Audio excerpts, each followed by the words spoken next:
फिर जब मैं चर्च में गई, जानवर की तरह मैं चल रही थी और मुझे ऐसा लग रहा था कि मेरे अंदर से मुझे खींच के कुछ साफ कर रहा है मुझे, और मेरे अंदर से ऐसा लग रहा था कि कोई जानवर निकल रहा है। अब मुझे आप ये बताएं कि जब अगर मुझे यीशु ने नहीं बचाया होता, या तो मैं पागल खाने होती, या तो मैं आज जिंदा नहीं होती और मेरे घर वालों ने अपनी लड़की को खो दिया होता।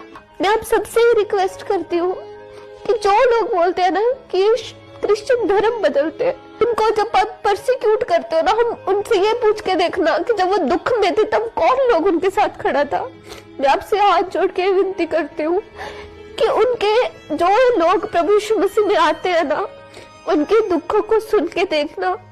प्रभु ही है, सच बता रही हूँ, घर वाले लोग कोई आपके दुख को नहीं आपको कोई आपके दुख से आपको शांति नहीं दे सकता। सिर्फ प्रभु यीशु मसीह है जो सच्ची शांति देने वाला परमेश्वर है।